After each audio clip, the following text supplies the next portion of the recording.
I'm Mark Reed Edwards, marketing leader at HFS. Welcome to this HFS videocast of a special fireside chat between HFS CEO Phil Fersht and Ganesh Ayyar, president of digital operations at Cognizant, providing business process services, automation services, and platform services to more than 100 clients through 65,000 plus associates across more than 25 countries. Before his current role, Ganesh was CEO of Mphasis and was recognized as CEO of the Year in 2016 by CEO Connections. Prior to Mphasis, Ganesh spent nearly 2 decades with Hewlett-Packard. Of course, leading the discussion, as always, is Phil Fersht, HFS CEO and Chief Analyst. Phil founded HFS in 2010, and recently the Analyst Value Service survey of 1,000 users of analyst research ranked HFS as the second most influential analyst firm, including second most influence on enterprise customers, second most subscribed analyst firm, and second mentions by enterprise customers. So let me hand it over to Phil to get the discussion with Ganesh going. Phil. Good morning. Good evening to you, Ganesh. Good to see you. Good morning. Nicer to see you in person, but we'll do this anyway, right? Love to hear a bit more about your background. Maybe you could share with our audience about where you came up from and what you did in college, and was being a senior leader in services what you always wanted to be? Yeah, so I'm a small village boy. My school, I actually did entire schooling in Hindi medium, and I remember my cousins who could speak English and I couldn't. And then I went on to do Bachelor of Commerce, became chartered accountant. Throughout this journey of education, formal education, I never imagined that I will be part of tech BPO industry, because the industry itself was like very small, very elite. And through series of accidents, I joined what I rate as one of the best companies, which grooms the company where you can learn a lot, Hewlett-Packard. And I stayed with them for 20 years. I'm a big fan of HP way. Bill Hewlett, Dave Packard's way of creating company and people has been kind of my biggest learning or experience. So after 2 decades, I moved to be the CEO of Mphasis, had the privilege of working with the finest set of individuals, took the company from what was almost a captive to making it into a commercial entity. And Blackstone acquired the majority stake.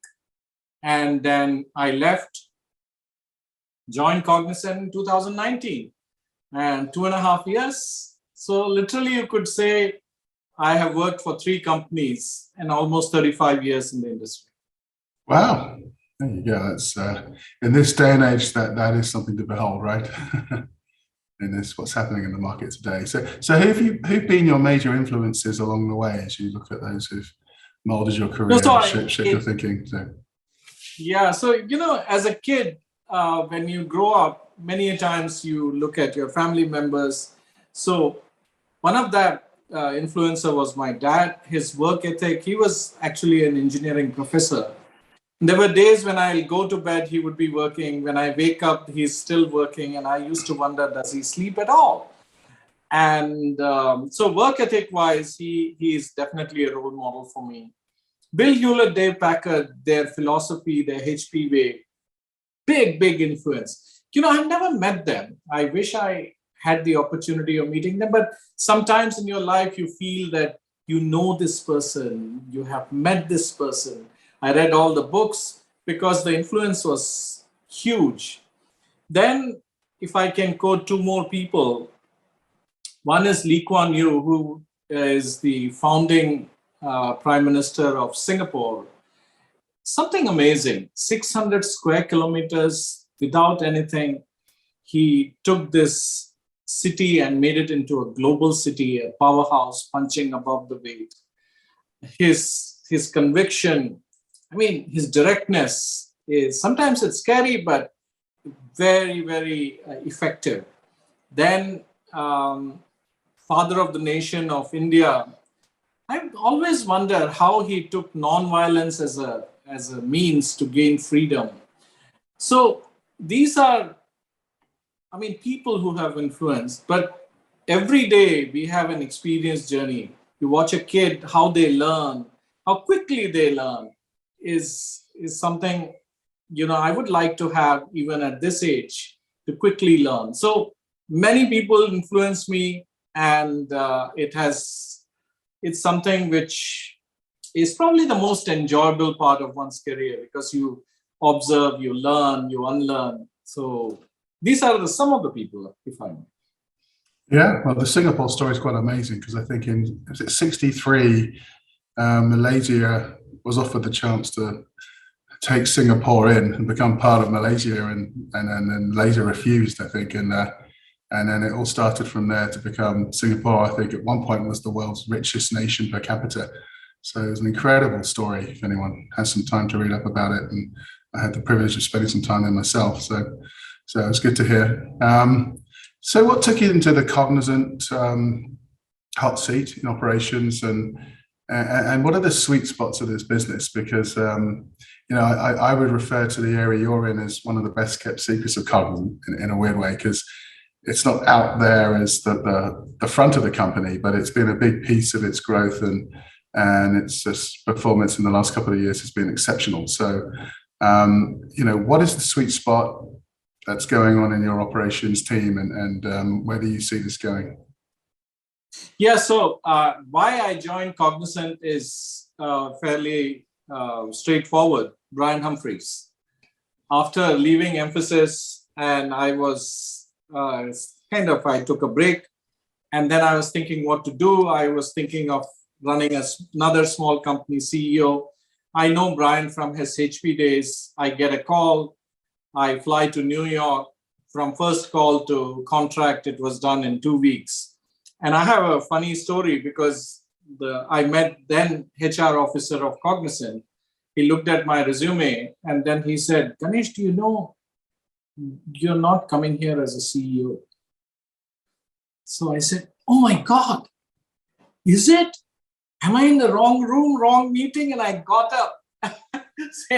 So that's the journey when, I joined digital operations. And when I joined, some of our friends, my friends, called me up and said, "Ganesh, what does this mean, digital operation?"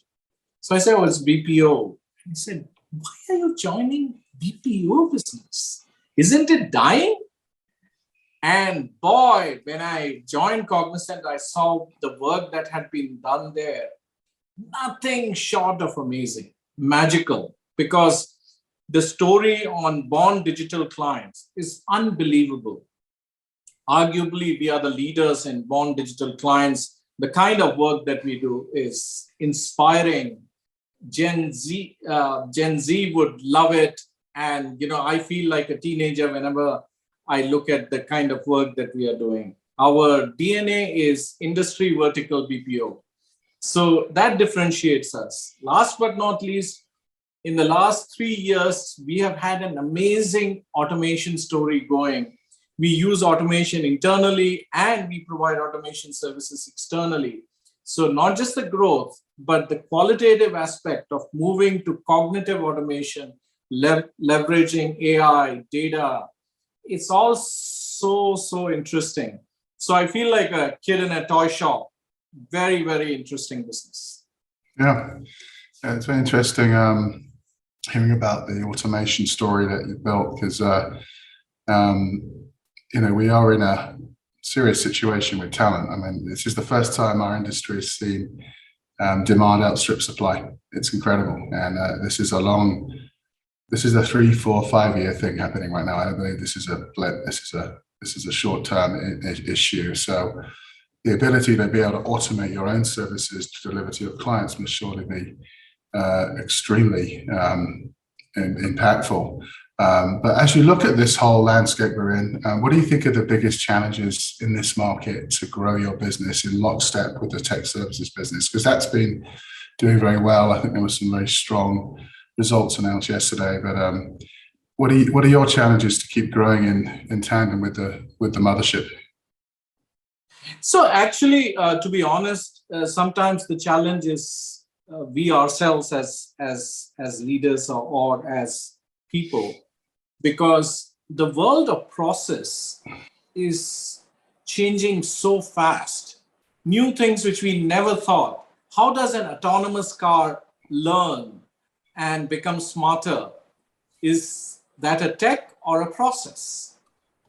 When drone flies and identifies certain thing and wants to learn whether it's bird's nest or something else, is it tech or process? So there are so many new avenues are opening up. So the opportunity ahead is huge, but for that, the mindset change that is required and creating the talent pool is probably something which we need to do. And to me, that can be a constraint, but actually it's more like an opportunity if you really look at it. I don't see any major issues. You spoke about Great Resignation era. Actually, the concept of automation, which is like, if you can call it a digital worker and human worker, the ability of human workers to create digital worker is exciting for them. So it's not actually a threat. If you are going to make every human worker have the ability, the learning, the expertise to create digital workers, they would stay because they get inspired, their quality of work improves, they move up the value chain, they are able to see things differently. Instead of just doing manual work, they are able to bring cognitive elements into it. So automation is not necessarily, if I may, to plug the gap where Great Resignation is creating, but it is actually to prevent the Great Resignation from taking shape wholly, because people want to learn new things, they want to be energized with it, and of course they want to see their value going up. So that's kind of my view on both topics. Okay. Well, it's got to be a major when we look at the fact that we're 2 years into a pandemic, hopefully not much longer, but companies have hired people who've already left the company during this period of time. It doesn't really matter if you're a contractor or not, right, anymore, or whether you're a full-time employee. It's the whole concept of where you work is changing. Like, people are saying, oh, I changed jobs and I went from one government-issued one management-issued HP laptop to another one, and the brand change and all this. But what is ultimately going to keep your talent in your company? What is it that you think is going to win out here in terms of keeping the best and the brightest within your team? Actually, the concept of why people stay, the framework probably hasn't changed. Underlying elements may have changed. People stay and they are saying, invest in me, number one, right? Second, they are saying, challenge me. And third, they are saying, value me. So if you really analyze, are we investing in people so that they get challenged in new environment? And this is where our leadership in, let's say, Born Digital, automation, industry vertical, channeled well, they will get an opportunity to participate in the growth momentum that the market is seeing. And along with the growth momentum, they will grow. Value me will automatically happen, because as you move up the value chain, the whole hygiene factor kicks in. The challenge lies in the fact, how do you bridge it during this time of change? And if we are able to bridge it well, we have an opportunity not only to retain, but to even attract more talent, younger talent, make them more valuable. So while Great Resignation is an industry-wide challenge, partially caused by COVID, because people just got tired. It is completely, it's hitting them time and again. So industry does have an opportunity to turn it to and make it much more valuable for the company in terms of employees by focusing on those three elements that I spoke about. And if you have a story where you are winning in the new marketplace, that adds to the excitement. Yeah. It's interesting, isn't it? I mean, have you seen anything like this before, Ganesh? I mean, you've said you've come through your three decades plus in this industry. Have you seen anything like this before? Where, I mean, I know in the millennium time we had some challenges retaining talent, but is this the biggest crunch you've seen? This is the biggest, but similar, smaller things had happened during the dot-com era. I was with HP, and we saw a huge migration to Sun Microsystems with the introduction of Java. So, and everybody was rushing towards, the similar companies, and the traditional companies were losing talent big time. And then the wave came back. So in smaller ways, I have seen it before, but nothing of this magnitude, this size. It's like a tsunami that we are witnessing to some extent. But I'm actually quite optimistic that things will start settling down as the COVID thing starts to come under control. You will see the three principles which I was mentioning taking, they will become more important, and things will start settling down. But the onus is on businesses like ours. Onus is to make sure that we are continuously evolving ourselves, moving up the value chain, rather than getting stuck. We shouldn't be afraid to somewhat cannibalize our own business and to move up the value chain. And if we can keep doing that, I think there is an opportunity for us to surge ahead. And at least in the context of the business that I represent and the company that I work for, I know there is tremendous focus, and we need to keep, dialing up. There is not a single moment when we can say, okay, we've solved it, it's over. I don't think so. It's a continuous process. Interesting, isn't it? And do you feel there's a new culture emerging at Cognizant? There's obviously been a lot of change in the business since Brian's come in and brought in some new people, some new management, and some people have obviously moved on as well. But there's a lot of people who've actually made CEO positions in other companies who've come out of Cognizant, which I think says a lot for Cognizant. But is there like a big cultural change going on in the company? No, so I think external market change precipitated this change. And arrival of Brian and associated changes that you have seen has strong linkage to the external changes that the market is seeing, and Cognizant's desire to be again at the forefront of success.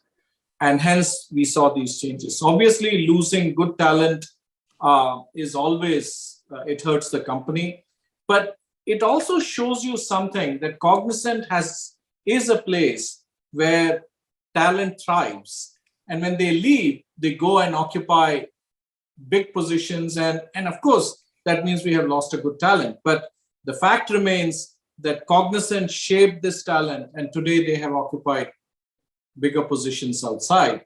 We will continue to do that.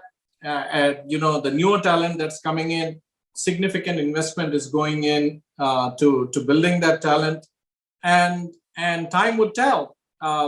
If you look at the recent results that we announced and you connect the dots, it's clearly an aircraft which is taking off. So to that extent, I feel thrilled to be part of this family.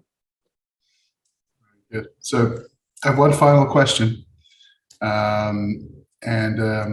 anoint you the king of processing services, BPO, whatever you want to call it, operations. You get 1 week and you have one wish, things you can change for the industry. What would that one wish look like? What would it be? Phil, this whole work from home and what's happening in the world, not just BPO, this entire services industry has the biggest opportunity to make a huge difference in things like diversity and inclusion. And even, going beyond in the space of ESG and all that, there's tremendous opportunity ahead of us.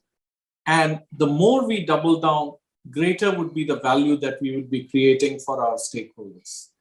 And so, it's not about whether I'll be a king for a week or not. The question is, what am I doing in my current position to accelerate that? And this is the question which Cognizant is completely focused on. Even in I'm leading one of the areas where we are looking at people with disabilities. How can they be brought to mainstream of this industry? And that's something which I'm working with the team to figure this out. Tremendous opportunity ahead. So it's not just about creating market cap, revenue growth. This industry has the biggest opportunity to make that difference. And that's what I would step up to, not as a king, but as a soldier to make a difference. Well, that's a great answer. Thank you very much. I really enjoyed this conversation and look forward to continuing it, hopefully back in person again later in the year, Ganesh. Thank you so much, Phil. Yeah. It's absolute pleasure is mine. Well, thanks, Phil and Ganesh. This was a really great chat. We hope you all enjoyed it. To learn more about HFS, head over to hfsresearch.com, where you can view most of our research for free. Plus, we have a growing library of videos and podcasts just like this that you can take with you wherever you go. Once again, thanks for tuning in, and we'll see you on the next HFS videocast.